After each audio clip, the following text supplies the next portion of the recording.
Il y a encore quelques minutes, j'étais en train de manger cette succulente salade grecque, et là, ça m'a fait le déclic. C'est une élève, Noémie, qui mangeait l'été en fait que des salades, et en fait, elle comprenait pas pourquoi elle se retrouvait dans cette situation. Elle réussissait à perdre du poids l'été, et derrière, elle reprenait du gras, et en fait, ça tous les ans, depuis sa grossesse, et elle avait accumulé plus de 12 kilos en l'espace de 6 ans. Et du coup, on va prendre le temps maintenant de faire le calcul et d'expliquer pourquoi manger que des salades l'été, même s'il y a un peu de protéines, ça ne suffira pas. On va se retrouver ici sur métabolisme de base, juste à cliquer calcul sur métabolisme de base, je te mettrai le lien directement pour que tu puisses le faire également. On va prendre son exemple, on va prendre un exemple qui est commun, c'est la taille de la femme moyenne en France, on va prendre 165 cm, le poids on va mettre plus 15, enfin plus 10 par rapport à sa taille, et l'âge on va mettre 35 ans, et on va calculer le métabolisme de base. Donc encore une fois, métabolisme de base, c'est ce que ton corps dépense au repos et uniquement au repos. Donc si tu passes une journée assise complètement allongé sur ton canapé, que tu ne fais rien, tu vas quand même dépenser 1478 calories. Donc ça, c'est important de le savoir. Et ensuite, on va rajouter toutes les activités physiques que tu fais, que ce soit du sport, que ce soit de la marche ou autre. Et plus ton métier il sera physique, plus tu vas dépenser de calories. Tu vois que ça va du simple au double. Donc ça sert à rien de voir trop. Tu vois, si tu fais une séance de sport par jour, ça a l'équivalent de 350-400 calories. Si tu fais 10 000 pas, ça représente 400 calories. Donc tout ça, c'est à rajouter. On va prendre en moyenne, tu vois, on va prendre sédentaire. C'est ce qui se retrouve là. Et à chaque fois, en fait, on doit faire un déficit calorique, pas trop agressif. Mais ça, on reviendra dans plusieurs autres vidéos. Donc n'hésite pas à t'abonner.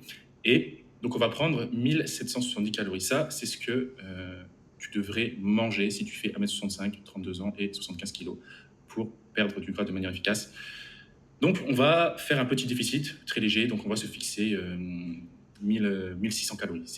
C'est très bien pour aller vraiment progressivement. Donc, on va partir sur une base de 1600 calories. Parce que c'est bien beau de manger 1600 calories, mais si tu ne manges pas 1600 calories de tes macros répartis correctement, ça peut un peu servir à rien. Donc, il y a deux règles pour ça. La première, c'est 1 g de lipides par poids de corps. Donc là, on est sur 75 kg, ça va être 75 g de lipides. Et ensuite, les protéines, on va être sur 1,6 g de protéines par poids de corps minimum. Et le reste, on vient le compléter en glucides. Donc là, encore une fois, c'est hyper important de bien comprendre ça. Si tu fais 75 kg, tu fais x 1,6 g de protéines par poids de corps, ça nous fait 120 g de protéines.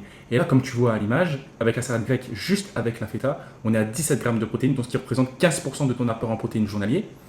Donc si tu fais que 3 repas par jour et qu'on va dire que le repas du midi c'est l'un des plus copieux, ça va être extrêmement compliqué pour toi d'atteindre ton quota de protéines au quotidien et tu vas plus puiser dans le muscle que puiser dans les graisses. Et c'est ça qui est important de comprendre. Si tu veux perdre du poids, tu as juste à moins manger, comme là. Et si tu veux vraiment perdre du gras, c'est important de pouvoir avoir ton quota de protéines au quotidien, de conserver en plus ta masse musculaire pour vraiment construire ton corps, construire ta silhouette de la façon dont tu le veux. Et si tu veux en savoir plus, n'hésite pas à réserver un créneau, un rendez-vous. Il y a le lien Calendly juste en dessous, on va pouvoir discuter tous les deux de ta problématique.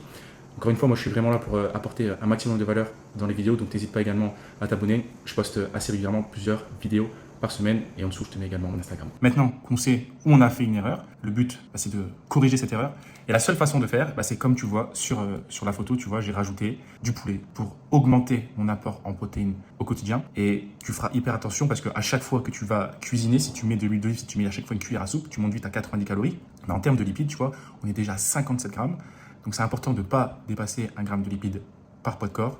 Augmente toujours ton apport en protéines. Et comme il fait chaud comme là pour cet été, n'hésite pas à faire des petites collations, que ce soit à base de fromage blanc, ou tu peux même prendre un shaker de protéines si vraiment tu sais que ça va être difficile pour toi d'atteindre ton quota de protéines au quotidien. Pense uniquement à ça et tu verras que ton corps va totalement se transformer juste en atteignant chaque jour ton quota de protéines. C'était Simon Flex. Encore une fois, si cette vidéo t'a plu, n'hésite pas à liker et t'abonner. Ce sont les actions qui font les résultats.